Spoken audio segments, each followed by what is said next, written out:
By Dohare के नाम से जो ढिंढोरा पीट रहे हैं पूरे जिले भर में अजाब मंदरेले, बहुजन समाज पार्टी का नेता, और कांग्रेस का नेता राम कुमार नकपुरे, और एक देवी लिल्हारे है जो राजेश पाठक का नौकर है, उसके लिए काम करता है शुरू से अभी तक, अभी भी काम करता आ रहा है।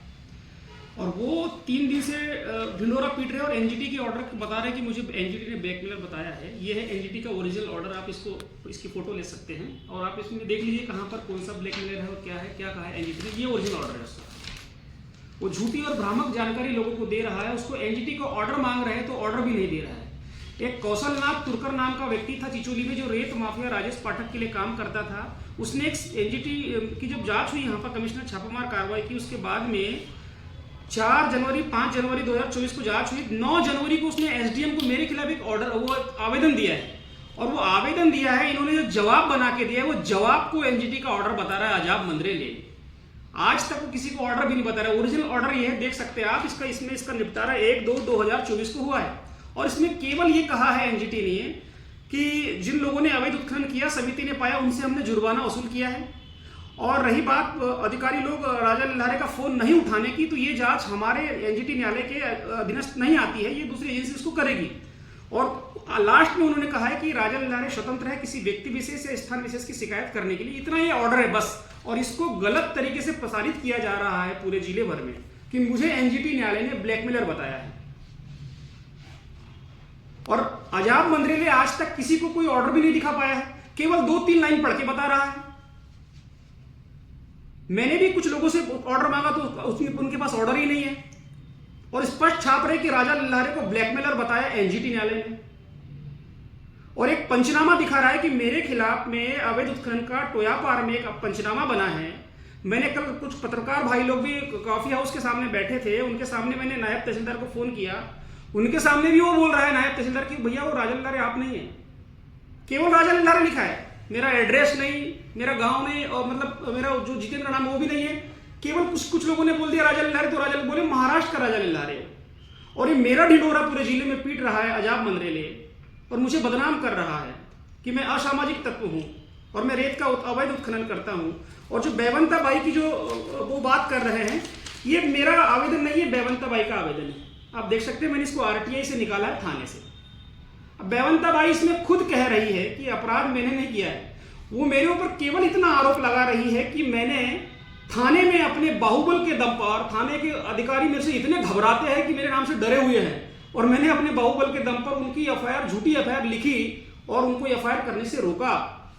ये मेरे पे आरोप लगा रही है। और लास्ट में देखो ये बोल रही है, महोदय से निवेदन है कि पुलिस थाना प्रभारी खैलान जी को तत्काल निर्देशित मेरी रिपोर्ट दर्ज कर अभियुक्त दीपक के खिलाफ आपराधिक बल प्रयोग करने मुझे क्षति कारित करने, मां बहन की गंदी गाली देने के, रोड सार्वजनिक बकर जान से मारने की धमकी देने का मामला पंजीबद्ध दीपक डोहरे के खिलाफ करो बोल रही, मेरे खिलाफ नहीं बोल रही है। और एसपी आदित्य मिश्रा ने कल इनको मेरे खिलाफ मामला पंजीबद्ध करने के लिए दिया। अब इसका मैं बता रहा हूँ एसपी आदित्य मिश्रा ने क्यों दिया है। असल में बालाघाट जिले में रेत का अवैध उत्खनन किया जा रहा है एक रॉयल्टी काटकर, जिसकी शिकायत मैंने लगातार की है। ये पूरी शिकायतें हैं मेरे पास, मैं आपको सब दिखा देता हूँ। एक रॉयल्टी काटकर शिवपुरी, रतलाम, बालाघाट के एसपी आदित्य मिश्रा को मैं बार बार शिकायत कर रहा हूँ, कलेक्टर को बार बार शिकायत कर रहा हूँ, खनिज अधिकारी को बार बार शिकायत कर रहा हूं, एक भी शिकायत में जांच नहीं कर रहे हैं। मैं शिकायत करता भी हूं, एविडेंस भी दे रहा हूं। एक समय में, एक रॉयल्टी के समय में 2 बार डंपर भर के ले जा रहे हैं, जीपीएस लोकेशन में वीडियो भी दे दिया, और क्या कर दूं, ऐसे 11 वीडियो दिए है मैंने, और कहा है कि इसके आधार पर वर्ष 2018 से अभी तक जांच कर लो, हजारों करोड़ का घोटाला बाहर आएगा। मगर आदित्य मिश्रा ने कोई जांच नहीं की। मुझे एक लेटर, मेरा बयान करवा लिया एसडीओपी वाराणसी में, और मुझे एक लेटर दिया कि चूंकि शिकायत खनिज से संबंधित है इसलिए खनिज को हम भेज रहे हैं। तो खनिज को हमने आरटीआई लगाई, तो खनिज हमको जवाब दे रहा है, खनिज के वाले जवाब दे रहे हैं कि जीपीएस लोकेशन डंपरों के और मोबाइल लोकेशन की जांच करने के साधन हमारे पास उपलब्ध नहीं है, इसलिए हम इसकी जांच नहीं कर सकते। आदित्य मिश्रा बोल रहा है कि हमने खनिज को भेज दिया, खनिज बोल रहा है कि हम जांच नहीं कर सकते, और मैं बार बार लेटर लिख रहा हूं, फिर मैं क्या करूं, वीडियो जारी नहीं करूं, तो आप बताइए जरा। मैंने कम से कम 500 शिकायत की आदित्य मिश्रा को और कलेक्टर को और माइनिंग को। मैं लगातार शिकायत कर रहा हूं, सबूत दे रहा हूं, उसके बाद ये जांच नहीं कर रहे हैं, तब इनके खिलाफ मैं वीडियो जारी नहीं करूं तो क्या करूं, बताओ जरा। और इस मामले में मैंने रिट पिटीशन दायर की है हाईकोर्ट जबलपुर में, अभी 20 तारीख को फाइल हुई है। लगभग अंतरिम एक नोटिस इनको 23 तारीख को मिला है और 24 तारीख को इन लोगों ने षड्यंत्र करके पत्रकार वार्ता कर एक महिला को उठा के लाया और मेरे खिलाफ एक माहौल बनाया इन लोगों ने। और कल उनके पास उनको बुलाया अपने पास और कलेक्टर ने अपने साइट पे डाल दिया कि ये शिकायत लेके आए करके और मेरे ऊपर रात में मामला पंजीबद्ध करा दिया। ये जो बेवंता बाई कह रही है इसमें वो मेरे ऊपर कोई मामला ही नहीं बनता, केवल बोल रही कि थाने में मुझे रोका और फिर भी एसपी मेरे ऊपर मामला बनवा रहा है। आप समझिए एसपी की मानसिकता क्या है। अभी जो रेत कंपनी ने ठेका लिए 57 करोड़ का असली खेल आप समझिए, वो सिलेंडर कर दिए ठेके को और ये कलेक्टर एसपी और पूरे ठेकेदार मिलकर इसको कम से कम 30 करोड़ में ठेका लेने वाले हैं अब दोबारा और पूरा नदियों को लूटने वाले हैं। और मैं इनको लगातार कार्रवाई कर रहा हूं, इनके खिलाफ वीडियो बना रहा हूं, ऊपर शिकायत कर रहा हूं, तो ये मुझे रास्ते से हटाना चाहते हैं। इसलिए कलेक्टर और एसपी जानबूझकर ये हरकत कर रहे हैं, मेरे ऊपर फर्जी मामले लाद रहे हैं जिस मामले से मेरा कोई लेना देना नहीं है। वो दीपक डोरे यहां बैठा, दीपक इधर आ जाओ, दीपक डोरे बैठा हुआ है, इसका ये मामला है, इसकी वो चाची है, इसकी एफआईआर दर्ज है इस मामले में। ये आपको बताएगा कि क्या घटना है, आप इससे पूछ सकते हैं। ग्राम पंचायत बुरगढ़ में नल आता है तो उसी के द्वारा मैं अपने घर मकान का काम निर्माण चालू था तो वही नल से पानी मार रहा था मैं दीवार पे। तो इसमें गणेश डोरे और नंदलाल डोरे अचानक आए, गाली गलौज की और मेरे साथ मारपीट की। इसमें बेवंता बाई का दूर दूर तक कोई लेना देना नहीं था, वो थी भी नहीं वहाँ। तो मेरे साथ ये किए, मेरे घर पे कोई नहीं था, मैं और मेरी छोटी बहन थे, खेत से आए थे, मम्मी पापा दोनों खेत में थे। तो इनने मेरे साथ ऐसा किए तो मैं मारपीट की, तो इस वजह से मैं सीधा अकेला खैरलांजी थाना गया, वहाँ मैंने रिपोर्ट कराई। तो लगभग वहाँ पर लाइट नहीं थी तो मैं लगभग रात में 11 बजे घर आया हूँ, तब मेरी ये रिपोर्ट भी है, इसमें टाइम भी दिया हुआ है। और ये जबरदस्ती मेरे पे उल्टा केस लगा रहे हैं। मारपीट उन्हीं ने की है, हर चीज़ उन्हीं ने की है, ना वो बाई और मेरी चाची है वो। आज तक हमारा उनसे कोई प्रकार का बोलचाल नहीं है, इतना बड़ा हो गया, लेकिन मैं जबरदस्ती का केस लगा रहे क्योंकि उनके पति ने और उसके लड़के ने मेरे साथ जो मारपीट की है उन पे वो मेरा केस पंजीबद्ध हो गया तो उनकी यानी पेशी चालू है, तो जबरदस्ती पे उल्टा केस लगा रहे मेरे। मैं ध्यान के लिए गया था मोगांव मैदान में और ये लोग मेरे साथ में थे। दो भैया आ जाइए, धनु भैया, मामा आप ये लोग मेरे से कह रहा हूँ, कौन क्या कह रहा है, ये क्या कह रहा है, ये मायने वाली बात नहीं है। मैं तो सीधी और स्पष्ट बात और चैलेंज कर रहा हूं एसपी को कि हम तीनों का मोबाइल लोकेशन निकाल ले, उस घटना के समय हम तीनों कहां थे। खैरलांजी थाने का सीसीटीवी फुटेज निकाल ले, फुटेज निकाल ले कि मैं वहां गया हूं या दीपक डोहरे गया है। दीपक डोहरे का सीडीआर निकाल ले मोबाइल का कि उसका लोकेशन से हमारा लोकेशन मैच हो रहा है, कि हम तीनों का लोकेशन मैच हो रहा है मोगांव में। मैं तो अपनी शिकायत देने कल एसपी के पास आया था और मैंने खुद अपनी शिकायत कल एसपी को दिया है कि इस मामले में अगर मैं थाना गया भी हूं तो मेरे ऊपर मामला पंजीबद्ध कर देना। कल 11 बजे मैंने शिकायत दी है, मगर शिकायत देने के बाद भी एसपी आदित्य मिश्रा जबरदस्ती मेरे ऊपर मामला बनवा रहा है अपने दबाव देकर। ये बहुत गंदी बात है, गलत बात। तो दीपक ने इनको फोन किया तो हमको भी सब जानकारी में आया, इनका फोन चालू था, स्पीकर ऑन था, तो उसमें दीपक का पता चला कि टोया ने मारा है। तो दीपक ने बोला कि मैं उनकी रिपोर्ट देने जा रहा हूँ। तो दीपक के साथ राजा भैया नहीं गए, ये परफेक्ट बात है, और हम तीनों वहाँ पर थे। चाहे तो हमारे मोबाइल का लोकेशन निकाल सकते हैं। है क्योंकि हाईकोर्ट में जो ये मामला है रतलाम ग्वालियर वाला, ये बहुत गंभीर मामला है। इसमें ये फंसे हुए हैं, कलेक्टर और एसपी फंसे हुए हैं। राजेश पाठक उसमें नामजद मैंने आरोपी बनाया उसको, ये सबके सब फंसे हैं और इन लोगों ने मिलकर ये षड्यंत्र किया है ताकि मैं इनके खिलाफ ना जाऊं। लगातार मैं आरटीआई लगा रहा हूं कलेक्टर को। अभी 12 तारीख को मैंने 2 आरटीआई कलेक्टर को लगाई है और 2 आरटीआई मैंने एसपी को लगाई है। ये कलेक्टर को 2 आरटीआई हो गई, ये एसपी को 2 आरटीआई मैंने लगाई है। और मैंने पूछा है कि मैंने जो शिकायत की उस पर आपने क्या किया। ये जो शिकायत है 25 मार्च 2025 की है, मैंने की थी साकड़ी और कोडबी बमनी के संबंध में। 25 मार्च को मैंने शिकायत की, 3 अप्रैल को मेरी शिकायत पर छापामार कार्रवाई हुई और लगभग 10 करोड़ रुपए की महाराष्ट्र के रेत माफिया जो रेत चोरी कर रहे थे, तो एमपी की माफिया राजेश पाठक से मिलकर साकड़ी में 10 करोड़ रुपए की जब्ती बनाई गई है। आज भी आप देख सकते जाके वहां पर भंडारण वैसा का वैसा खड़ा है।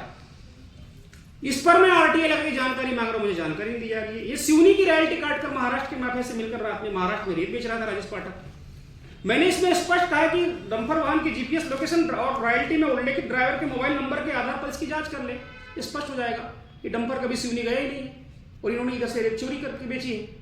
ये पूरे के पूरे मामले हैं और इनने जब कार्रवाई नहीं की तो मैंने पीएमओ को इसकी शिकायत की। पीएमओ ने मुख्य सचिव मध्य प्रदेश शासन को 2 बार लेटर लिखा।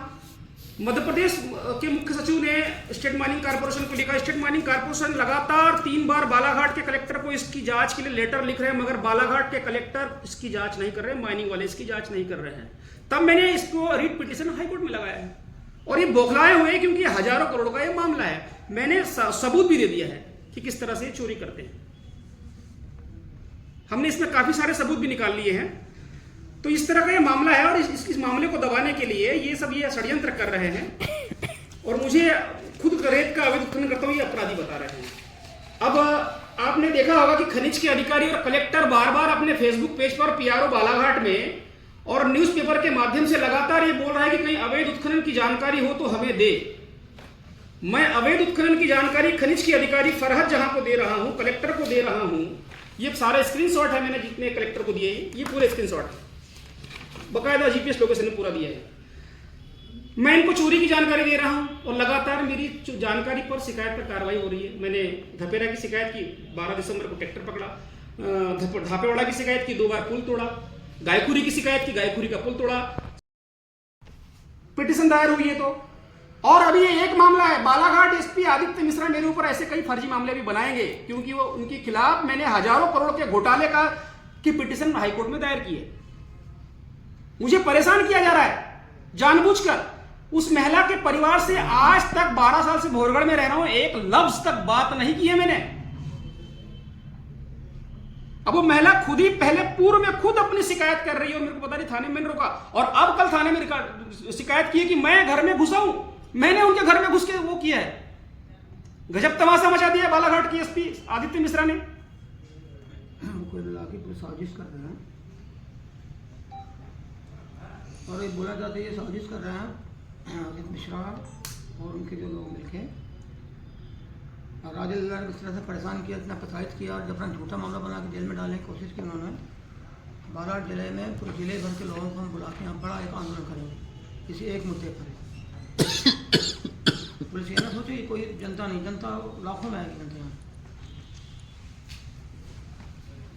लड़ेंगे, टकराएंगे शासन से, हटने वाले नहीं पीछे। मनमानी को बर्दाश्त नहीं करेंगे, अन्याय को बर्दाश्त नहीं करेंगे। ये अत्याचार कोई नहीं सहेगा। अपराध किया तो अपराध बना, झूठा अपराध बना के तुम जेल में डालना और ये माफियाओं को फायदा पहुंचाना। एक नौजवान जो कुछ बोल रहा है, कुछ कह रहा है, उसको दबाना। और ये पुलिस के पास जा रहे हैं, पुलिस बोलती खनिज अधिकारी कार्रवाई करेगा, खनिज बोलता पुलिस करेगी।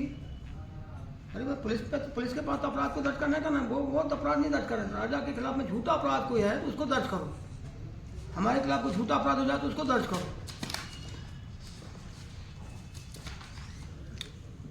इसको बर्दाश्त नहीं करेंगे, बड़ा आंदोलन छेड़ेंगे इसको, और बालाघाट से लेकर भोपाल तक आंदोलन चलाएंगे।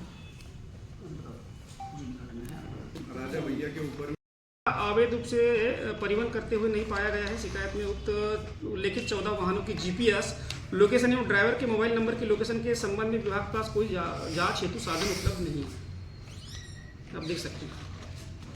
और राम कुमार नकपुरे उस दिन जो बड़ा उदन के चैलेंज कर रहा था कि मेरा ये है तो वो है, तोड़ दो करके, ये राम कुमार नकपुरे का अवैध कब्जा का पंचनामा है जो उसने जनपद की जमीन पे अपनी पूरी बिल्डिंग बनाया, आप देख सकते हैं। और बहुत जल्दी इस पर मैं भी काम करूंगा क्योंकि वो जानबूझ के चैलेंज कर रहा है, मैंने उसको कुछ नहीं किया।